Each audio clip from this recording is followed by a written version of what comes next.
Today, let's talk about the search lamps of God, and I'm going to read to you from the prophet Zephaniah, chapter 1, verse 12. Here's the verse that we're going to look at today. And it shall come to pass at that time that I will search Jerusalem with lamps, and punish the men who are settled in complacency, who say in their heart, the Lord will not do good, nor will he do evil. As a prophet, Zephaniah was different from other prophets because he tells us both his time and his roots. Zephaniah was an unusual prophet in that he was of royal lineage, descending from the godly king Hezekiah. His name meant Yahweh hides, or Yahweh has hidden. Zephaniah was almost certainly born during the reign of the wicked King Manasseh, whose reign began 55 years before the start of King Josiah's reign. Zephaniah was probably hidden in those dark days for his own protection. It was in those days of King Josiah that Zephaniah served as a prophet. Josiah was a godly young king who brought great revival and reform to Judah. Yet Josiah's reign began 10 years before he led his great revival.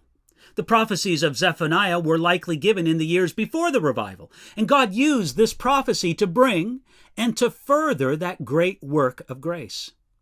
To prepare the nation for revival, God used a warning of judgment. In this passage from Zephaniah, God warned, I will search Jerusalem with lamps. The idea is that God would make a careful search through Jerusalem and look into every hidden part. That meant that no one would be able to hide against the judgment of God. It was coming. And even if God must get out the flashlights, so to speak, he'd find everything worthy of judgment and correction.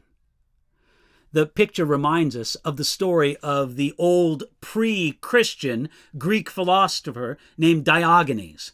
It is said that Diogenes wandered the streets of Athens with a lantern, looking into the face of every man he met, searching for an honest man. Yet, when Zephaniah tells us that God uses lamps to search out Jerusalem, he isn't doing it to find an honest man, but to discover and uncover sin. The point of this picture isn't hard to see. God sees through and through. You can't hide anything from God. The warning was clear. Once again, we can't hide anything from our Lord. He shines his discerning light upon us and can easily see our hidden sin. Perhaps the people of Jerusalem thought that because their sin was hidden before man, that it was also hidden before God. Zephaniah wanted to correct them and us of such a foolish idea.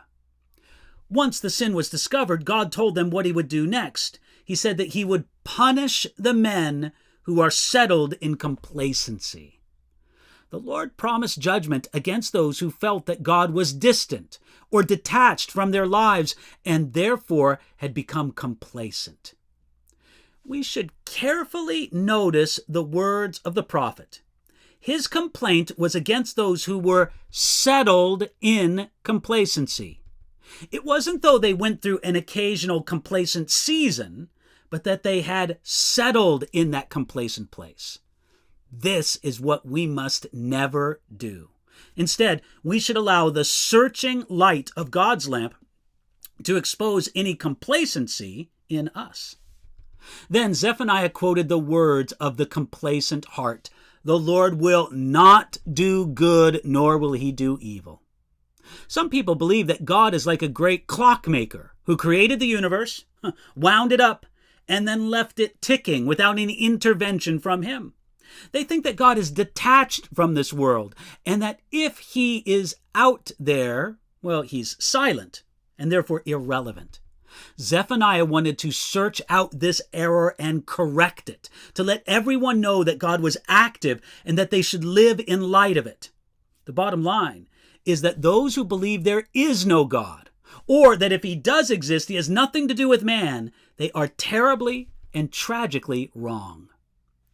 Edward Gibbon, in his book The Decline and Fall of the Roman Empire, described this attitude towards religion in the last days of the Roman Empire.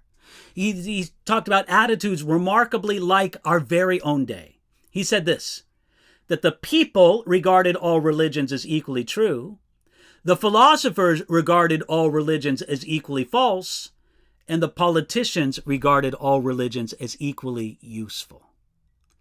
Zephaniah points us to a different idea, that there is a God enthroned in heaven who searches hearts and minds with his shining lamp. Knowing this and acting on the truth of it prepares us for God's work of revival. Hey, let God shine his searchlight upon you, and let him do it today.